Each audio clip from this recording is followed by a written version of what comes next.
Olá, pessoal. Boa tarde. Estamos iniciando aqui a apresentação Marte daqui a 20 anos, né? Eu sou o professor Júlio Rezende. Hoje é dia 21 de fevereiro de 2022, uma segunda-feira. Espero que vocês gostem da apresentação. Nós temos hoje diferentes públicos, né? Nós temos os participantes da missão 103, que é uma missão focada mais em saúde, né? Então, esta apresentação ela é útil para as pessoas que estão participando da missão 103, tá certo? E também nós fizemos a divulgação aberta também para que outras pessoas interessadas no tema, né, elas possam também estar tendo acesso a essas informações que nós temos para compartilhar. Então, a ideia principal também hoje é compartilhar como é que pode ser uma futura estação em Marte, as suas características, o seu funcionamento. Então, nós estamos trazendo alguns aspectos mais gerais e também alguns pontos mais específicos. Então, eu espero que a apresentação ela seja útil realmente para o pessoal que está participando da missão 103 aí. Então, dando início, uma coisa interessante é que nós, de certa forma, quando a gente traça esses objetivos em relação à exploração de Marte, a gente está, de certa forma, trabalhando um pouco com a temática do futurismo. E eu volto aqui sobre esse tema do futurismo, né? A essa questão de um movimento que ocorreu, um movimento cultural que ocorreu há 110 anos atrás, mais ou menos, né? E teve aí o poeta italiano aí, Filippo Marinetti, né? Que, entre outros artistas, pintores, poetas, escritores, né, que fizeram parte disso, muitos influenciados, principalmente pela tecnologia, né, as grandes inventos, grandes inovações que foram pensadas aí ao longo do século XIX, início do século XX, né? Então, nós temos vários marcos importantes aí da literatura também, Júlio Verne, entre outros expoentes aí pensando acerca do futuro, né? O desenvolvimento do cinema também, o cinema também trazendo os temas futurísticos também, né? E aí nós temos aí, aqui no Rio Grande do Norte, um bisavô, né? Que aí, no caso, em 1909, também, no mesmo ano, ele, talvez inspirado por esse movimento modernista, aí, esse movimento do futurismo, ele escreveu esse livro, Natal daqui a 50 anos, né? Então, esse é o Manuel Dantas, né? E então ele foi o primeiro intendente da cidade de Natal, e a cidade ela tinha várias carências de desenvolvimento, né? E ela é uma das inovações que foram introduzidas aí na cidade foi a questão também do saneamento, né? Foi se pensar o saneamento que começou a ser implantado aí na década de 20, né? Do século aí no século 20 ainda. Então, assim, é interessante resgatar um pouco essa memória, esses movimentos acerca de pensar o futuro, né? E nós temos exatamente há 100 anos atrás a Semana de Arte Moderna, né?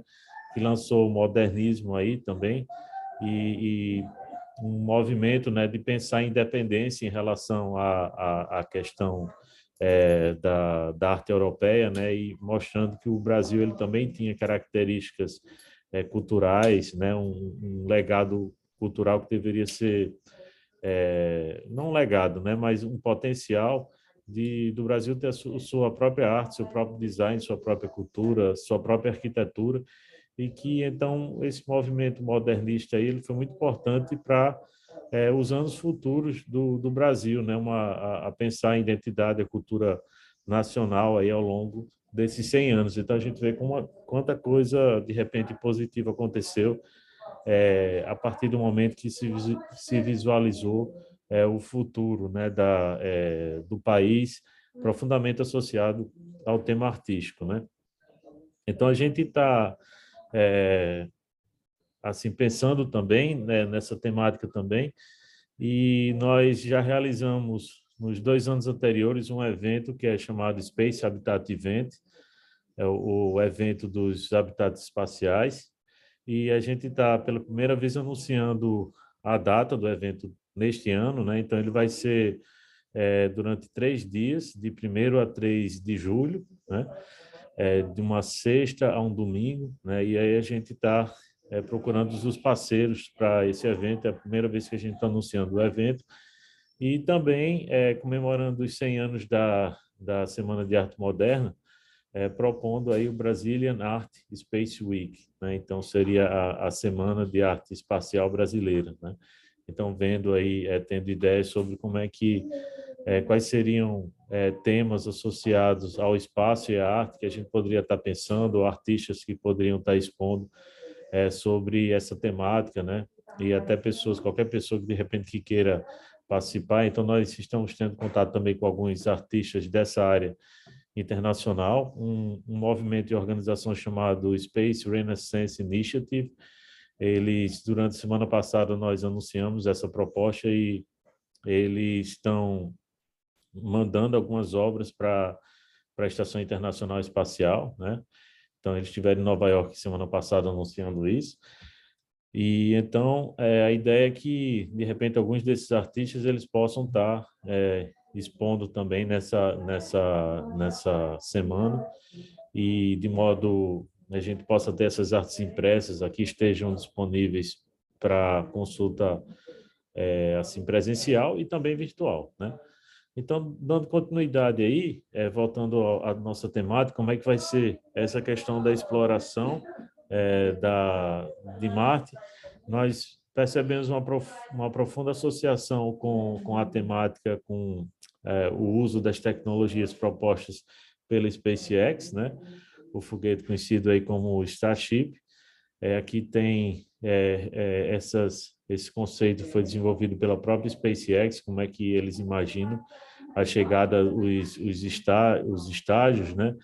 Primeiro chegando o lançamento, chegando à órbita terrestre, depois enchendo novamente os tanques de combustível aqui na órbita terrestre, né, assim, fazendo a questão do recarregamento desses tanques, e depois esses tanques eles viajando para Marte e sendo recompletos lá, né? E depois existindo a viagem de retorno ao planeta Terra, né? Então essa questão do recarregamento, né, desses foguetes na órbita terrestre é uma das grandes inovações que eles estão propondo aí, que daria mais autonomia, né, desses foguetes, eles realizarem essa viagem de 6 meses, né, os foguetes de Starship, né?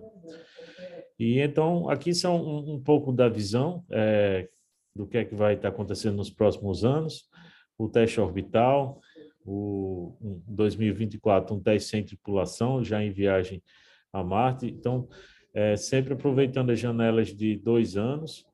Então, em cada 2 anos, os dois planetas eles estão mais próximos. Então, em 2020, a gente teve o lançamento do rover Perseverance, né, em julho de 2020, com chegada em fevereiro de 2021, e depois é sempre importante tentar estar aproveitando essas janelas de teste aí, né? Então, a questão do teste orbital esse ano, depois teste sem tripulação, depois um voo tripulado, acredito que em 2026, depois missões complementares para criar essa estrutura em Marte e até missões complementares de construção desse assentamento. Então, na visão da SpaceX, esse seria um pouco do que é que eles imaginam acerca do futuro da construção dessa estação, e não da estação, mas já realmente de um assentamento, né, aqui na visão da SpaceX. E na nossa visão, nós imaginamos que na missão, né, que é proposta pelo Habitat Marte, nós imaginamos inicialmente uma estação com 7 infraestruturas, né, que seria o centro de controle de lançamento de missão e de pouso, a estação principal, o centro de saúde, a estufa, o centro de saneamento, o centro de engenharia e a estação de energia conectada à fazenda solar, uma tecnologia de fissão nuclear chamada Kilopower, né? Então, no nosso caso, a gente vai estar falando mais apenas da questão da estação principal, que seria como se fosse o primeiro módulo a estar sendo utilizado para a expansão, né, das demais infraestruturas. Então, isso seria como um módulo inicial a ser transportado a bordo do foguete Starship, e a partir dele ocorreria a expansão de montagem, né, dessas outras infraestruturas. Então, eu vou falar sobre design, gestão, protocolos, né, e tecnologias aplicadas, e, por último, também a questão de spin-offs, né? Então, aqui uma visão aqui do Starship. Ele é um foguete bastante interessante pela área de os 9 metros de diâmetro que ele tem de carga, né, nesse local de carga dele. Aqui nós temos uma outra visão dessa área de transporte dele, que pode ser utilizada para o transporte de módulos, para a criação de uma estação, né, em Marte. Aqui uma representação sobre como é que pode ser a questão do descarregamento dos componentes, né, que estariam sendo, de repente, aplicados aí para a criação de uma estação na Lua, aqui nesse caso aqui. E um dos nossos participantes, o Yash Rathore, que é um estudante de design da Índia, ele propôs que fosse utilizado módulos expansivos, né? Que esses módulos expansivos eles poderiam ser carregados a bordo dessa área de payload, né? Da Starship. Então, o modelo proposto, assim, que é possível carregar a bordo aí dessa área de carga útil, seria de repente, um modelo aí de 8 metros de diâmetro, né? Que ele acharia bem nessa área Não aí. sei o que você quer dizer com seria um.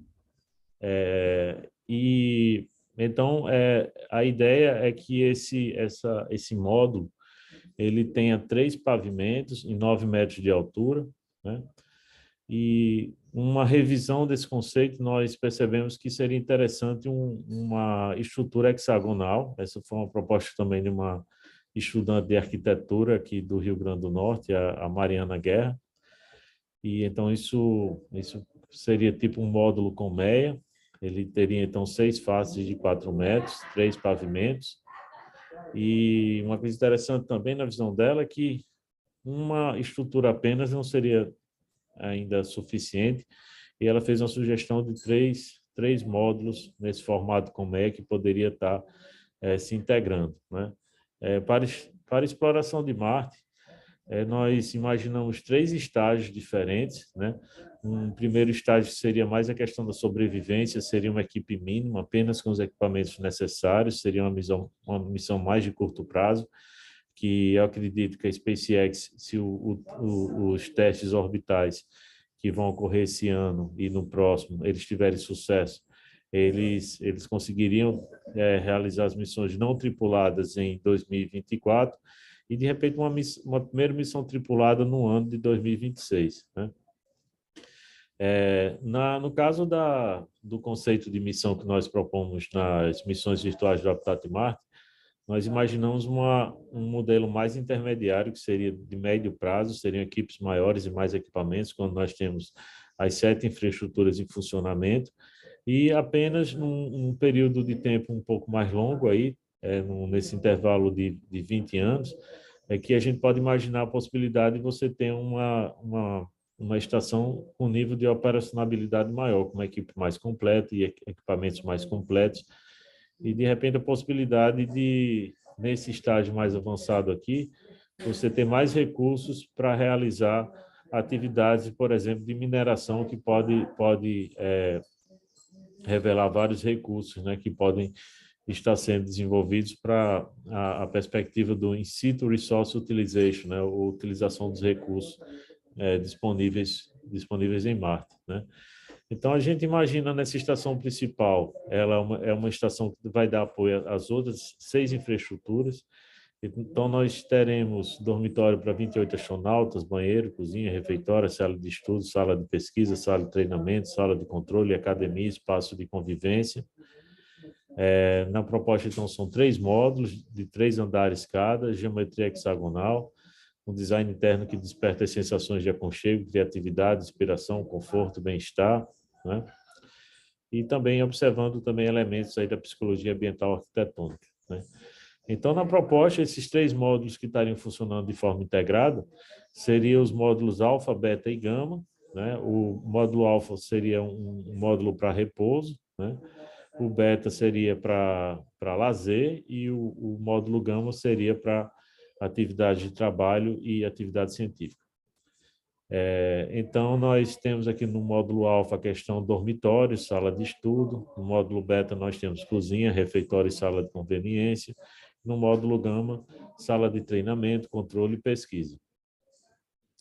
No módulo alfa, nós teríamos basicamente a questão dos beliches, guarda-volumes, banheiros e área de estudo, né, no módulo alfa.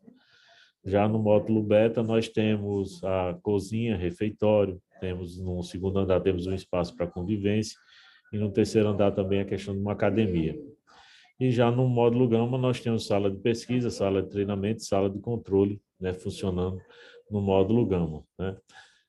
Nós consideramos importante a presença de termos plantas a bordo. Essas plantas, elas possuem algumas razões para nós termos plantas a bordo, para avaliar a qualidade do ar, trazer a natureza ao habitat espacial. Isso possui uma relação também com bem-estar psicológico, menos estresse e mais saúde. Possibilidade de produção de vegetais e trazer para praticidade e facilidade para o preparo de alimentos frescos. É o conceito de pegar e comer o pick and eat, né? Que seria interessante, já que a gente está considerando que nesse módulo da estação principal nós temos a cozinha, né? Então você poderia estar coletando alguns temperos, ou como por exemplo manjericão, tomate, né? Entre outros que facilitaria o preparo de alguns alimentos. E também a questão dessas plantas elas serem úteis também no contexto, você criar um ambiente que seja mais propício à meditação, né? Aqui tem uma representação que anima o nosso participante aí, Maurício, né? Que nós temos a evolução aí das telas, né? De controle de vários veículos, né? Da missão Apollo, Shuttle e a cápsula Dragon, né? E a gente percebe nessa evolução desses painéis aí, a introdução de telas de controle, até que você tem aqui na questão da cápsula Dragon, grandes telas, né, de multissistema que você poderia, como se fossem os programas de computador que nós temos atualmente, né? Então, através de sistemas de informação, a possibilidade de controlar várias funcionalidades diferentes, né? Então, a gente imagina que na estação principal, então, também existe, de repente, esses sistemas, multissistemas, para estar controlando variadas funções, né, a bordo da estação principal. Então, a partir da estação principal, é importante um sistema de informação. Isso era uma das coisas que a gente estava discutindo ontem numa outra reunião com a professora Juliana. Esse sistema ele seria importante, né, para controlar variadas funções, né, da estação, por exemplo, o controle da estufa, da estação de energia, da área de saúde, do saneamento. E aqui, por exemplo, expandindo mais, nós percebemos, por exemplo, na comunicação da estação principal com a estufa, nós precisamos ter informações, por exemplo, quais são os alimentos que estão sendo produzidos na estação principal, quais são os alimentos que estão disponíveis para o preparo pela cozinha da estação, né, por exemplo, né? Como é que está a questão da demanda de energia e de outros recursos. Nós precisamos ter informações também nos nossos sistemas de variados parâmetros também da saúde dos astronautas, né? Como é que está os resultados dos exames periódicos que eles realizam. A partir da estação de energia, nós precisamos de informações relativas a como está a geração de energia a partir das diferentes fontes, como a planta de fissão nuclear de kilopower, né, a energia solar, o nosso biodigestor, como é que está o consumo de energia, quais são as demandas, se eu vou planejar atividades extraveiculares, como é que está, de repente, a disponibilidade né, pela distância, quanta energia eu preciso para realizar essas atividades extraveiculares. E também nós precisamos de informações da estação de saneamento, né? A estação de saneamento, ela talvez pode ser considerada, assim como uma estação de energia, como a estação a estrutura mais importante, né, da estação. É na estação de saneamento que é gerado o ar, né, o oxigênio que vai ser consumido na estação. É também na estação de saneamento que existe o tratamento do esgoto, que vai ser transformado novamente em água limpa. É na estação de saneamento que vai ser processado a água, né, o gelo coletado, o gelo que está contaminado, que vai ser coletado no solo marciano, vai ser trazido à estação principal. Então, essa água ela vai ter que ser tratada, porque existe um nível de contaminação muito alto. Então, se a estação de saneamento para, nós não temos nem oxigênio nem água para o consumo na estação como um todo, né? Então, nós precisamos de informações atualizadas sobre como está operando a estação de saneamento, né? Também, a partir da estação principal, nós precisamos acompanhar níveis de água, comida, temperatura, umidade, e precisamos também fazer o acompanhamento das condições externas, como, por exemplo, o tempo, temperatura, se existem alguma possibilidade de tempestade, de poeira, né, para que a gente possa planejar as atividades extraveiculares a partir da estação, né? Então, dando continuidade aqui, tem algumas representações sobre como é que poderiam ser esses espaços, a sala de pesquisa, o dormitório, a cozinha. Aqui na cozinha a gente vê uma tecnologia chamada Moley, que já seria um equipamento, um robô que já existe hoje disponível no mercado. Sala de jantar, academia, né? Então, esses astronautas eles precisam treinar pelo menos 2 horas por dia por conta de manter a sua capacidade muscular, né? E a sala de estar, aqui é um conceito proposto por um dos nossos parceiros chamado Mike Lowry.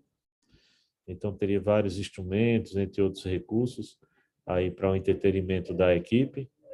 E aqui algumas imagens sobre da academia de musculação, né, mostrando alguns exercícios a bordo aí da Estação Internacional Espacial, né?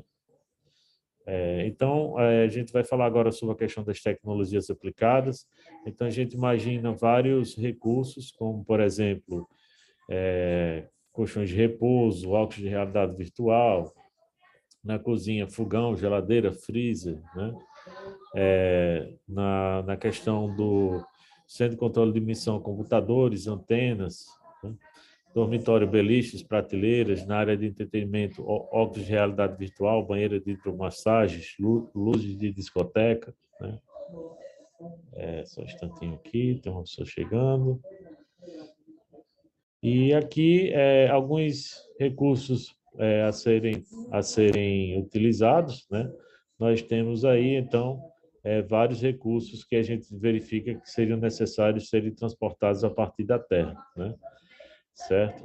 Então, vários alimentos a gente precisaria transportar a partir da Terra e outros alimentos a gente poderia estar produzindo em Marte também, né? Agora a gente vai falar uma terceira parte da nossa apresentação, que é a gestão. Quando a gente fala da gestão, basicamente a gente está considerando quais seriam as posições. Então, no nosso caso, a gente imagina quatro astronautas, que seria o comandante, o executivo-chefe, o chefe e o assistente geral. No caso, o comandante é alguém com uma formação multidisciplinar, bacharel em administração, engenharia de produção, alta capacidade de liderança, alta resiliência pessoal, outras formações. E aí essa pessoa é responsável pelo controle da atividade extraveicular, propor rotinas e protocolos, fornecer orientações para evitar riscos, realizar atividades educacionais e treinamento de astronautas, orientar e coordenar as atividades extraveiculares, entre outras atribuições. Principalmente também em comunicação com o Centro de Controle de Missão Terrestre da NASA, agência europeia, agência indiana, entre outras agências que estejam participando, colaborando com a estação, né? O perfil do executivo-chefe seria um perfil de apoio, né? Principalmente ao comandante, né? E teria várias atribuições também, como monitorar todas as operações, manter todas as instalações funcionando, organizar operações específicas e pessoas responsáveis, coordenar treinamentos, E aí a gente vai para um astronauta muito importante, que seria o chefe, né? Que seria um gastronomista, cozinheiro, chefe de cozinha, nutricionista. Esse profissional ele seria responsável pela definição de cardápio, refeições, logísticas, preparação de alimentos, descarte de resíduos de alimentos, também avaliar requisitos nutricionais de equipe, planejar a disponibilização de alimentos, definir turnos de alimentação. Aqui nós temos uma imagem aqui de Neil, né, o personagem Neil de Keanu Reeves no filme Nabucodonosor. E ele, no filme, ele a bordo da nave Nabucodonosor, ele está reclamando porque todos os dias é a mesma alimentação, né? E ele está reclamando disso. E quando a gente teve a participação da doutora Sayan Proctor na nossa missão, em uma das nossas missões virtuais, ela destacava justamente a importância de se evitar a questão da fadiga alimentar, né? Então, isso envolveria você ter uma alimentação que seja divertida, diversa, criativa, né? Para que as pessoas elas se distraiam cada dia com uma alimentação diferente, deliciosa e nutritiva, né? Então, ela estava justamente chamando a atenção da importância de a gente evitar essa questão da fadiga alimentar. Então, nós estaríamos em Marte, né, utilizando parte da alimentação seria transportada da Terra, seria uma alimentação que chama freeze-dried food, né, seria uma, uma alimentação desidratada, que seria hidratada com água quente, como é na Estação Internacional Espacial, mas nós também combinaríamos com a estação, com os alimentos produzidos na estação, né? E aqui a gente tem algumas imagens de alguns alimentos produzidos nas instalações, né, da estufa, da estação análoga Habitat Marte, né? Então, seria essa combinação dos alimentos transportados da Terra com os alimentos produzidos em Marte, né? Já a quarta posição seria um engenheiro, um profissional de tecnologia de informação, ou psicólogo. Ele precisa ter um conhecimento muito grande desses sistemas de informação que vão estar funcionando a bordo da estação, para que ele possa fazer ajustes, reparos, identificar falhas no funcionamento desses sistemas. E ele teria as funções também de trabalhar com o bem-estar da equipe, gestão de alimentos, apoiar o chefe de cozinha, coordenar a organização do dormitório, da academia, e ferramentas laboratoriais, rotinas de estudo e análise de amostras. Em relação à questão do treinamento dos astronautas, a gente verifica a importância de você ter atividades voltadas ao bem-estar, entretenimento mental, ocupação, diretrizes de saúde, meio ambiente e segurança, manter as plantas nos habitats funcionando de forma adequada, também a operação dos sistemas, novas tecnologias, as funções e tarefas de cada astronauta e simulações, né? Aqui a gente identificou vários vídeos que poderiam ser, alguns vídeos que poderiam ser úteis à equipe sobre diferentes temas. E aí, no caso, a gente imagina que em Marte, nessa estação, eles teriam que ter uma internet própria, né, já que ele, pela distância, não teria como estar consultando de forma online esses dados a partir da Terra. Então, eles teriam que ter terabytes de informações, de vídeos, conteúdos diversos para o consumo no próprio, já estarem com esses recursos disponíveis de terabytes de informações já no planeta, né? Nos computadores da estação, né? Então, imagina que uma média para o consumo desses astronautas, aí, uma média de 3 litros por dia para o banho dos astronautas, uma média de água potável de 2 litros e meio ou a 4 litros, e também uma parte de água também para a preparação de alimentos, assim como 1 quilo de comida sólida, né? Ou até 1 quilo.